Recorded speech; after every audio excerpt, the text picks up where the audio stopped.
Good morning. Welcome back to Jeremyverse. Glad to see you here this morning.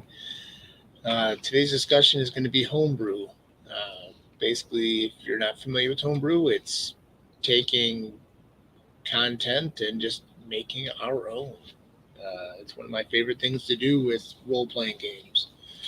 I love reading the books, I love reading materials, I love utilizing them, but they don't always work for every situation. Sometimes I have a different story I want to tell, sometimes I have a different action I want to take, sometimes I have a player or an NPC that just needs something to put them over the edge, make them a little bit better, give them a little handle on the situation. And sometimes I just hate my players, and so I make things to make their lives miserable. And that is probably one of the biggest reasons I am a DM. Homebrew covers a lot of different stuff. We can it goes for the whole world. This world that you're watching here into the Jeremyverse, it's Luminaris. It's a homebrew.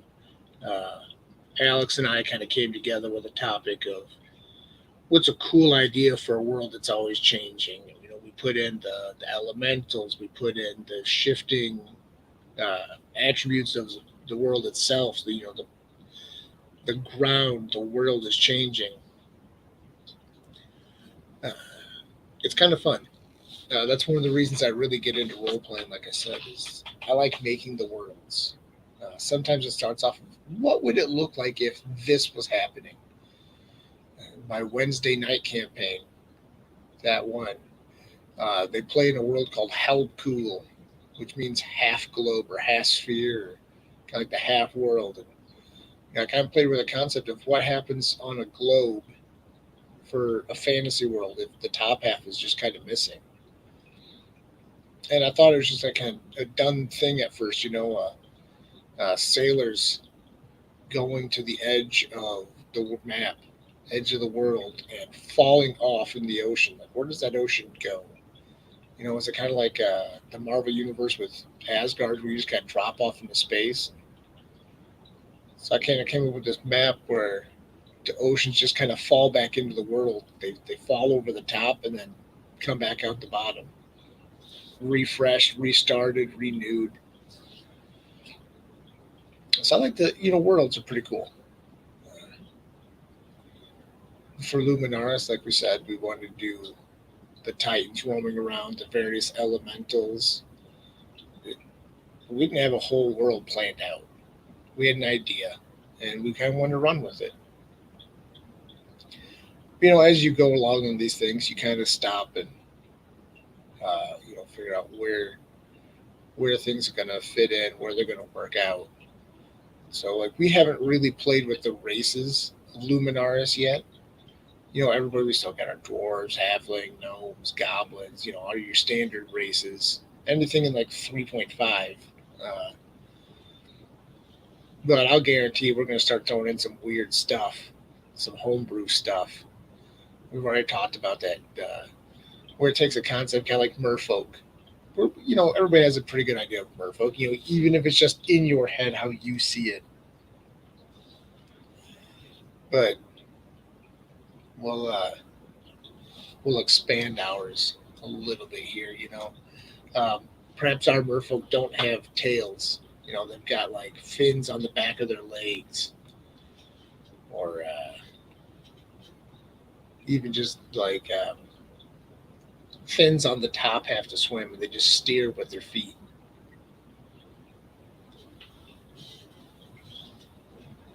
Sorry, just taking a minute here, putting a little bit of background sound on.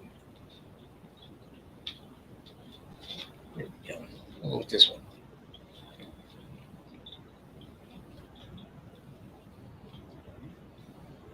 There. Um, yeah, so different races, we'll be definitely working on some races coming into the mountains, fun stuff like that. I like to play around with the races as are, and then treat them just a little bit differently. Uh, for me, the start of it is kind of give them accents. Uh, you hear me at the end of the episodes talk about how like there's no any resemblance to regular accents or wrong. This is the bona fide cultural uh, uh, universe that we live in. This is the way pirates sound. This is the way elves sound. And, it's up to my poor acting to keep a straight face and keep the lines going. But it's kind of fun that, you add some mythos to it. We've had enough of the high elves who speak, "Oh, welcome to my sacred realm in the woods, and I greet you." And no, I want the elves that have been around so long that they talk so slow or they end up slurring their speech because they don't realize that you can't understand them until it's too late, or they're 10 conversations in. Homebrew doesn't have to be that complicated. It's putting your own little twist on it. Sometimes the homebrew is just the role play itself. Here in Luminaris with the dwarves, as Bori had a conversation with, it was Teresa Oak, and they were talking about the different ways of braiding beards. It wasn't a thing that didn't really exist in that world until that moment. But I tell you what, I'm absolutely writing ledgers on what it says about a dwarf if he goes right braid over first or right braid under first. It kind of adds a little bit of spice and seasoning to it. It changes things up so much. Uh, yeah, classes. I kind of stay out of changing classes a little bit. If we have a character that's going in a certain direction, I will gladly modify it. Oh, I like playing the barbarian, but it really doesn't fit like this. Can I change this one aspect? Or maybe like they're getting a patronage, and the patron is not going to be just a straight warlock. Maybe it's a new way that I want to take it. It's a patron that hasn't been really written up before, something that's unique to our worlds. I've worked on a couple of those. I've never fleshed them out because, as cool as it is, DMing's a lot of work, and I don't want to put that much effort into making that branch, and then none of my players are interested. There's always enough of that. There's always somebody who's in it uninterested, or somebody who just kind of loses track of it.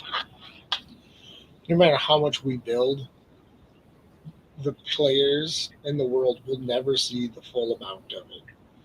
I don't know how many times I've made a scene, a scenario, a possibility, and all they had to do was look in a doorway, glance through a window, take a step outside, and it happens. And then that's the only thing that they've never done. Rules are a homebrew that I really take some liberty with, especially in like fifth edition. I feel like the edition itself leaves a lot to vagueness, and then it gets way too specific in other times. So I'll always modify the rules as I go. Rule of cool kind of things. One thing we always play with is for flanking. It makes sense to be on opposite sides for flanking, but for storytelling, it gets kind of boring. I walk up behind him and then my action, and now it's the next guy's turn. And with so and so behind him, I have flanking and I attack with advantage. Cool, I guess. So what we actually came up with was if the monster or humanoid or whoever you're fighting has to turn their head to see the other one, you have flanking. And it kind of sucks as a DM because everybody playing is always at advantage and they're just murking all of my monsters. Uh, Kind of gets disheartening, but then you remember it's not about the players dying, it's about them having fun. So that's a rule I really like to keep around. Then I'll throw stuff in there where they're fighting something with like pack mentality, like kobolds, where they get that they don't lose that advantage. They're going against the players and they get to go against the players. full out. They get all the same advantages. They just suck because they don't have hit points. I think I'm also going to be adding kobolds. They're going to be getting a lot more spellcasters. In one of my worlds, somebody's been teaching them spells and releasing a plague upon the world. We got a couple other rules that we've also gone over that, it's kind of rule of cool. Change it a little bit. Some of it's just personal opinion. I feel like there's a rule like, if you can't take a long rest without like at least a 12-hour window in the middle, it just doesn't work. So if my players really want to take a long rest, they're gonna have to find a way to fill their afternoons, sleep at night, or whatever after at least 12 hours have passed. Otherwise, they're not going to get their benefits. I think that's just a flavor, a personal flavor kind of thing.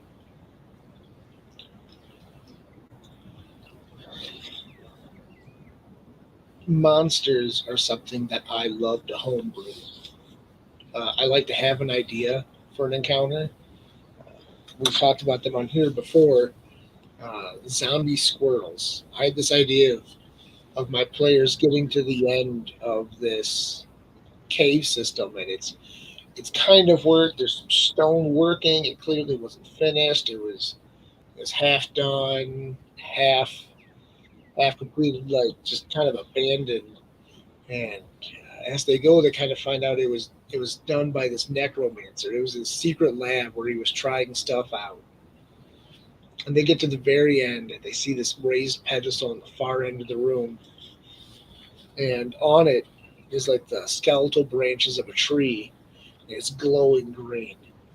And as they're looking, the green glowing, one of them realizes it's eyes, and that's when a swarm of squirrels comes down at them. I made these zombie squirrels, and there was no monster in the rule books that fit what I wanted. I wanted something that was going to swarm. I wanted something that was going to put terror into my players. So I built different attributes onto the monsters. I didn't want anything they couldn't defeat. These things had low AC, like they were easy to hit, at high dexterity. But once they were on you, you had to make a roll for against a condition where you would actually become terrified because you're covered in swarming squirrels. Like that's reasonable. Anybody would try to break them off. So I made it up that this condition, if they had it, they were going to have to drop their weapon, and they couldn't do anything but try to get the squirrels off of them. And they weren't hard to get, but it was the fact that there was a numbers game. There were 4 players, and I put 50 squirrels up against them. And then the one thing I should have changed with the squirrels that I messed up is if they were grappled onto you, just holding onto you, it didn't restrict your movement. That's fine. I don't care about that. But they should have gotten guaranteed hits biting on you, even if it was for just a small amount of damage. Just because, they're crawling all over the various players and trying to find all the tender bits. So, they're getting up under the armor. They're getting, between your garments. They're getting under your arms and biting at the tender spot. Uh, and then as that counter went on, they got rid of the squirrels and they just kind of took a breather. And that's when the trees themselves stood up and came after them. And it was these 3 skeletal giant deer. And so the branches of the tree had actually been their antlers. And they came after it. You could just see the players be like, what? I'm like, oh, yeah, no, the heads on these things are standing at like 12 foot tall. The rib cage is 6 feet off the ground. These giant skeletal deer just come charging in, just swinging their heads left and right. And the D&D Beyond, or just D&D, I guess, is 5th edition, gave us some leeway on it. They gave us giant elk stats, and I kind of took those and modified them. But it didn't give me what I wanted. I had to put something in. I put in some resistances, some immune to conditions that couldn't be made to fear. even though they could be, turned with the turn undead. Just casting something like fear on them. They're dead. What are they going to fear? They just were enchanted to come charging after anything living that wasn't their master. We also had some monsters we threw at our players that was, I call them the help worms. And the players, as they came out and they were wandering the world, just start hearing a couple of humanoids. They can see them. They're being pulled underground. They're calling for help. They're reaching out.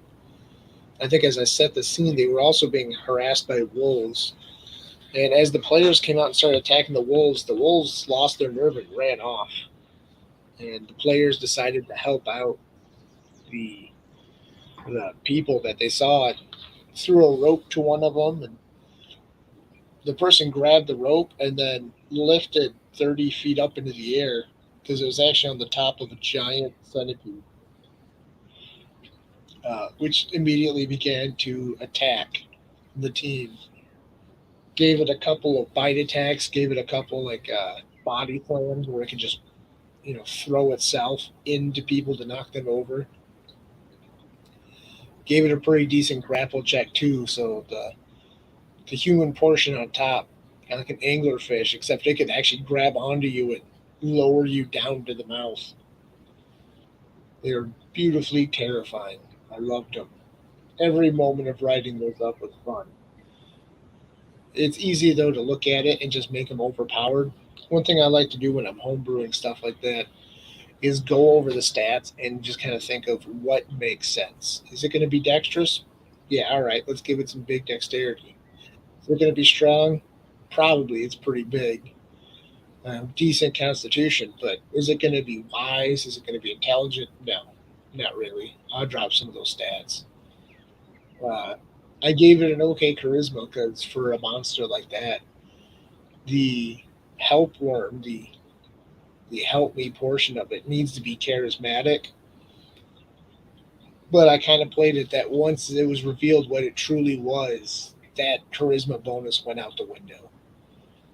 Set it up as it was situational only. There's a few other monsters that my players have already had to go against that I would love to use again.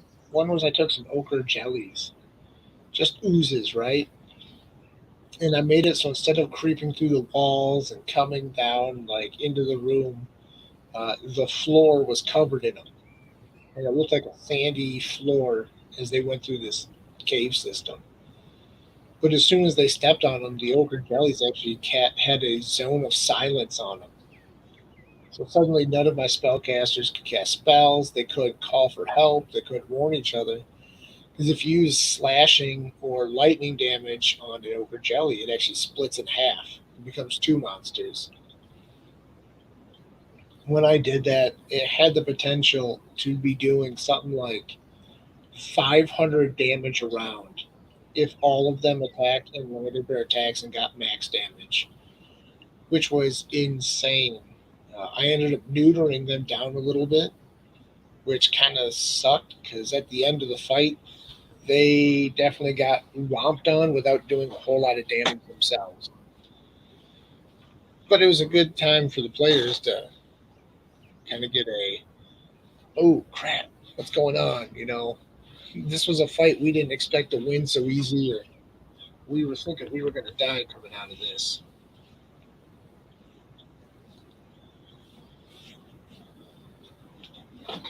Some of the homebrew monsters I'll put in there are just kind of like little things. Maybe it's even just changing the way things go. We've had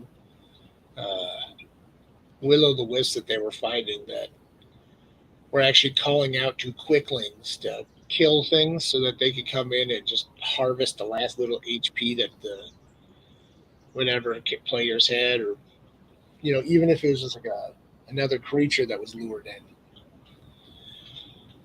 So it doesn't always have to be real complicated.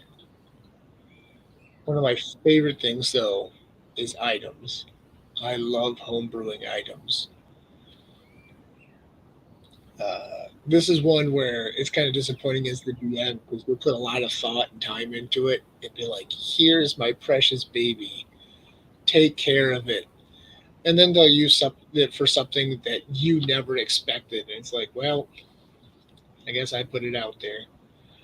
One thing I had given them was these gauntlets that I called the grab gauntlets or gauntlets of grab, and it's a pair. And you say right grab or you say left grab, and whatever you're holding on to, you cannot let go for 1 full minute without making like a DC 19 strength check, something fairly high. It's not impossible, but it is difficult. And I kind of saw this as going around like, oh, I'm going to grab onto somebody, but they miss and they grab the wrong spot.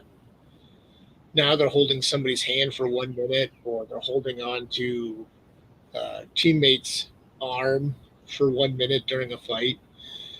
But no, the character who's wearing them uses them to grab the enemies and then use the enemies as bludgeoning tools or psychological warfare. Not what I intended. Literally follows my rules, though.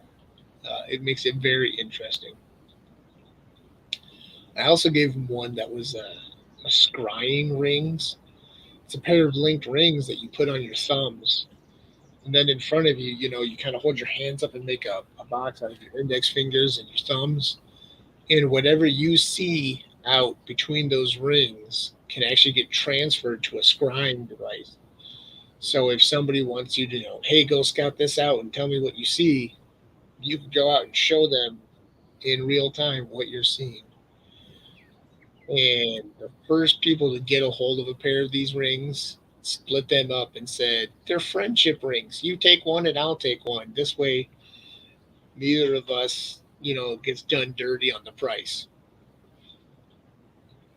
And they've been traveling for months together now, just wearing their friendship rings. I don't know what scrying device they would send them to, but they could easily use them in a dungeon. Hey, go scout ahead and see what you see. And a guy who can take a hit could be creeping around, looking out and showing everybody what he sees as he goes. Somebody could stealth around. No, no, they're friendship rings. What else have I given them? Lots of stuff. One, it was just some light stones. Um, Fairly run of the mill. It's a stone. It lights up on a command word, or I think I made them touch. But you put your will into it, and they light up. And they're basically like a real world flashlight, but in the fantasy realm. It was kind of my way around of not everybody has to have dark vision, and it gives you a way to actually see without having to carrying 20 torches into a dungeon. And the one player asked if he could have it mounted on a shield so he could carry a shield and see it from him. Like, you know what? That's a cool idea. I like it. Instead of being like a shield of warning or warding or gives you resistance to fire, it's a shield that just lights up the room in front of him. It makes him an easy target, but it gives him some advantage on going out there and protecting everything. I have a lot of items that I've been working on that my players have yet to see. They may or may not see them. I made an Urgosh, I believe that's the right term, where it's a dwarven weapon where the top end is an axe, but the other end is like a spear, so they can dual wield it, turn it around, and stab. For mine, though, I made the hammer end of it, the axe end. It's like two ram's horns, like ramming into each other, and it's just cool looking. It's whatever. But on the other end, the spear end, it looks like an open palm hand just being held out, razor sharp. But if you slap somebody with it, you can heal them for like 2d4 or something, or 1d4 per hit. You can only do it like 2 or 3 times a day. But it was kind of like a funny, ha, here's a weapon that actually helps you out, like a dagger that every time it stabs, you can heal for so many HP. So you have to be able to survive the one hit. At least you get health points on the other side. But if we had somebody wielding it well enough with multi attacks, they could slam an enemy and then spin it around and slap an ally, and just hope that they didn't get it backwards. been playing around a lot with bag of holdings, and the players ask, "Can we get a bag of holdings?" It's like, yeah, I mean, it's out there. You can find it. I'm not going to hand it to you. But then I got to thinking. I asked them. I said, what are the chances you're going to find an empty bag of holding? What are the chances they're all exactly the same? What if this bag of holding actually is a portal to a dragon's lair, and some other party was carrying it around. And every time they drop in loot, it would end up at this dragon's lair. He just wouldn't let them get it back. So I played this concept of what happens if they reach in and maybe it's on the top of the pile of the loot and they can get it back, or what if they find just some coinage? What if they reach in and find some scales and the scales find them back? A claw grabs them and starts pulling them through. What will the party do? Close the bag, cut the guy's arm off, go through after him? So I was kind of working on some homebrew with that, see what everybody wanted, because I think it's a lot more fun. And to that story, one of them was a post on a Facebook group. I think it was T Matt's Tavern, where somebody's what do you have in a bag of holding? Somebody had commented bees, and I thought that was the funniest thing. So I like to throw a little bit of lore onto it. How did the bees get stuck in this bag of holding? The last guy to own it was an apiarist. And so as he was going around taking care of his beehives, he kept putting his extra bees into this bag of holding. Typical bag of holding rules: you only get 10 minutes of air for anything living. Uh, I didn't care.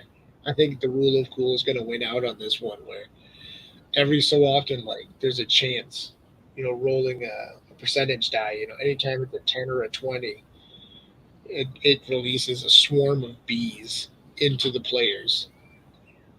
So, just imagine you're in the middle of a dungeon and you find some loot and you're like, all right, I'm just going to stick it in here real quick before anything else sneaks up on us. And suddenly bees come out and you're just running around screaming, swatting at bees, running away. It made me laugh. I'm sure the players won't on the front end. They'll laugh on the back end of it once they get out of the scenario.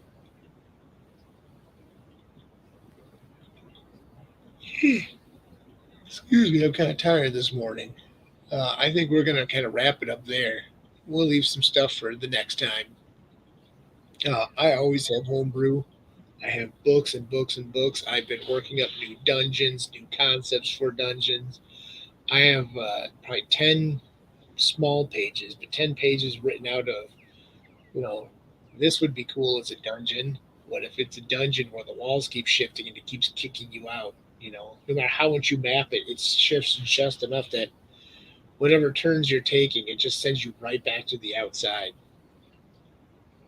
Or what if it is like just a cool, like an ancient tree that elves used as like this big castle and gave up on it. It's been inhabited now by a beholder, and it's just bringing its minions into the tree. There's no reason the party has to fight them, but it'd be kind of cool. Get all the treasure out of the middle, or maybe there's some ancient elven artifact that they want. They're gonna have to go in there and find it. I got loads of items that I've been writing up, loads of monsters. I've said in previous podcasts here where it's like it's just a list of what would a Molotov cockatiel look like? What are prairie wolves? Put stuff up there like that. I think one of them was infected bears. I don't know what they're infected with. I just want to see it. What would I come up with? Is it a zombie virus? Is it a parasitic mushroom that's controlling them? I have yet to find out. I can't wait for the players to find out. Uh, so if you come in here and listen to this, thank you. I appreciate it. We're glad to have you as part of this journey. If you are a burgeoning DM or are unsure of yourself, just remember it's your world, man. No matter what happens, as long as you're having fun and they're having fun, it doesn't really matter. You can change things up completely. I recommend don't break it too much, because once you go completely broken, you can never come back. You have to start over. You can have fun for a while, but all of us in video games getting cheat codes, God mode. It's fun for a little while, but then you get kind of tired. It's just the drawbacks. It's the downfalls. That's what makes life worth living, and it makes the DM world a bit more fun. I was talking last night with somebody else at work about how read somebody's campaign where they had a slug that they had adopted, and the slug keeps dying, and they keep resurrecting it, and eventually it talks, and it just the first thing it mentions is that life and death is supposed to be a single cycle. You live and then cease to be, and that's what makes the living important and impressive. But the fact that it keeps coming back over and over again has taken away all meaning and made life useless and worthless. So even if there is a way to do something, maybe it's not always worth it. I've had to realize that with some of my items, like now we're going to tone it back because doing too much is actually going to hurt the players. It's going to hurt the role play. But it's also fun to give them, a 10-foot long sword that they can enchant at some point in time. Because why wouldn't that be cool? And as long as they've never watched Twilight Samurai, I'm sure they won't be foreshadowed of the doom of their weapon choices. So if you're here, again, thank you. Come back next week as our players return for the conclusion of their trials by sea back into the Jeremyverse, no longer talking the Jeremyverse. Also, I think in a couple of weeks here, we are going to try to schedule our first Tales of the Tipsy Tavern. I don't want to exist all of our talking points because we've been very broad on our episodes. And we're going to try to do a little bit more focus, maybe revisit some of the ones we've already talked about, and just pick one aspect of those. So stay tuned. I've already got the next week's posted up, so at least you can put it on your calendar. You can remind yourself, or find it eventually when it's already been recorded. Either way, have a good morning, have a wonderful night, enjoy yourselves, role play some. If you don't want to role play, I don't know why you're here, but we appreciate it. We'll catch you later.